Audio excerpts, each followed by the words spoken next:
Good morning विद्यार्थी मित्रों। Standard 9 subject आपका साइंस है। साइंस में सब्जेक्ट आपका जो लेसन आपका जो था 9 गति के नियम, ये आपका कंप्लीट हो गया था लेसन 9।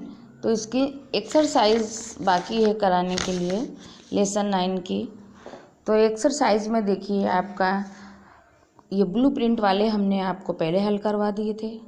इसके बाद ये अभ्यास का क्वेश्चन नंबर 1 आप देखिए। कोई वस्तु शून्य बाह्य अवस्था बाह्य असंतुलित बल अनुभव करती है।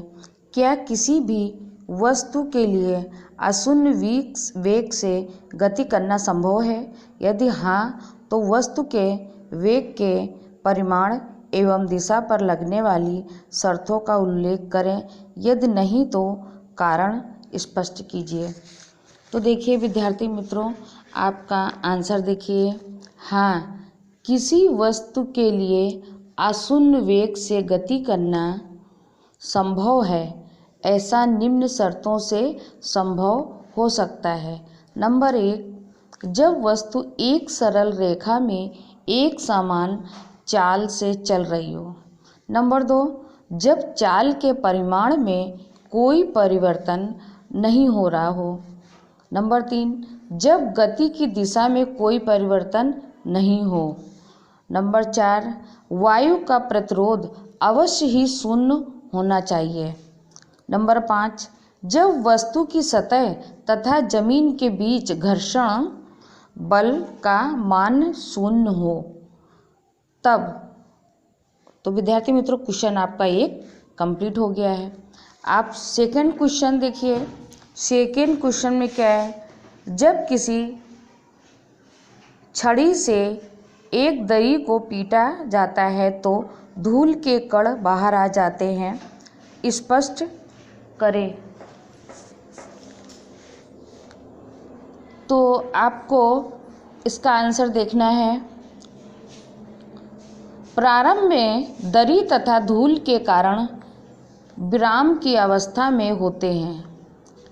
यानी प्रारंभ में दरी तथा धूल के जो कण होते हैं, कारण वो विराम की अवस्था में होते हैं। जब उन्हें किसी छड़ी से पीटा जाता है तो दरी में कंपन गति होने लगती है, परंतु धूल के कण विराम में ही रहना चाहते हैं।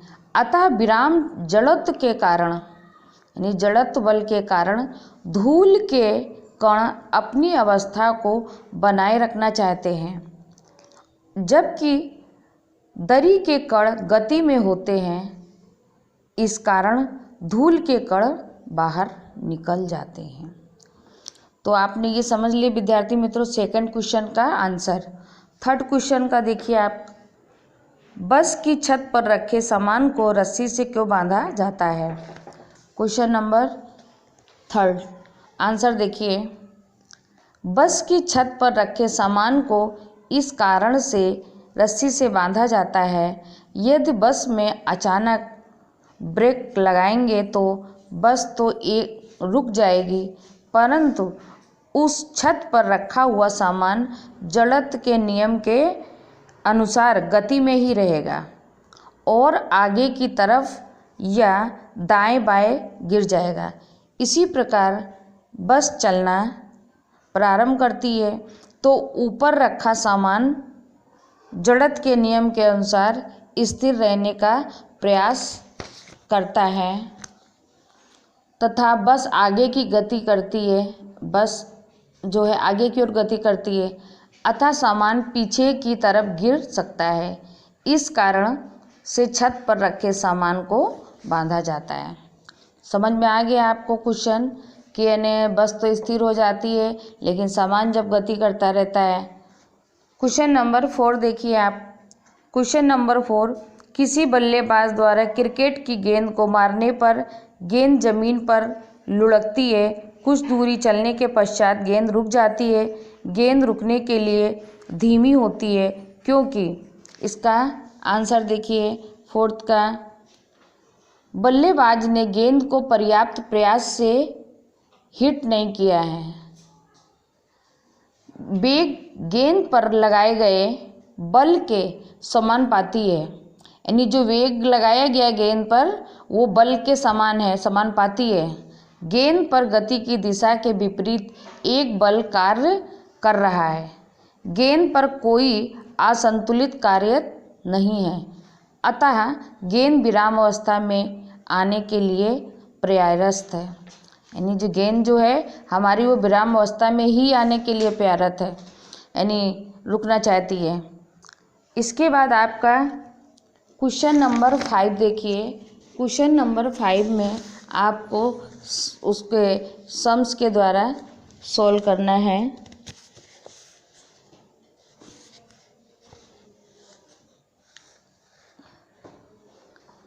एक ट्रक विराम अवस्था से किसी पहाड़ी से नीचे की ओर नियत त्वरण से लुढ़कना शुरू करता है। ये 20 सेकंड में 400 मीटर की दूरी तय करता है। इसका त्वरण ज्ञात करें।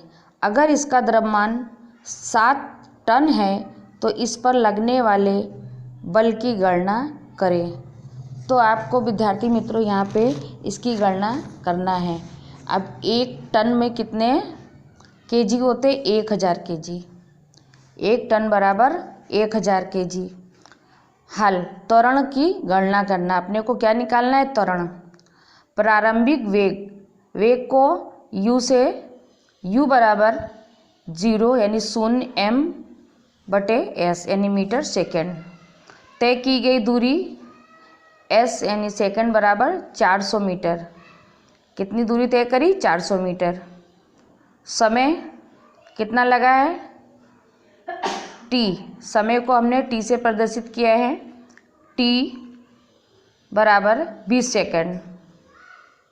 गति के समीकरण के द्वारा निकालना है।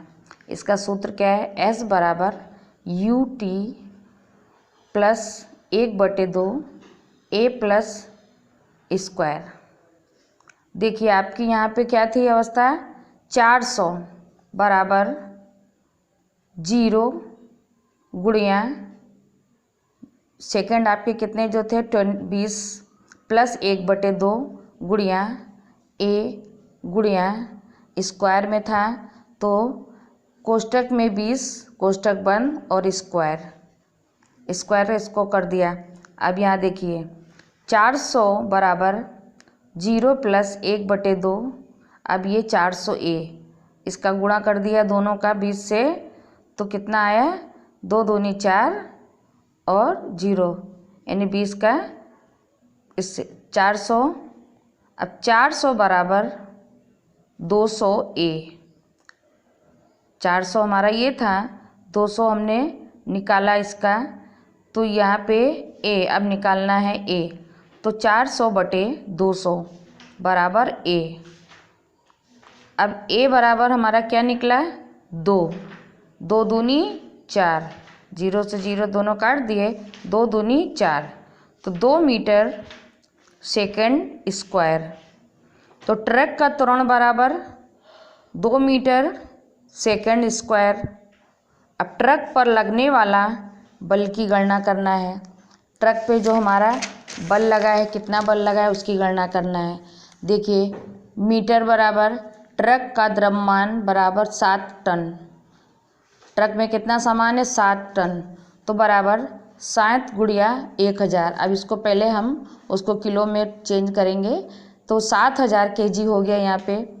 अब a बराबर अपना कितना निकला था? 2 मीटर सेकेंड स्क्वायर। तो f बराबर निकालना m गुणिया a।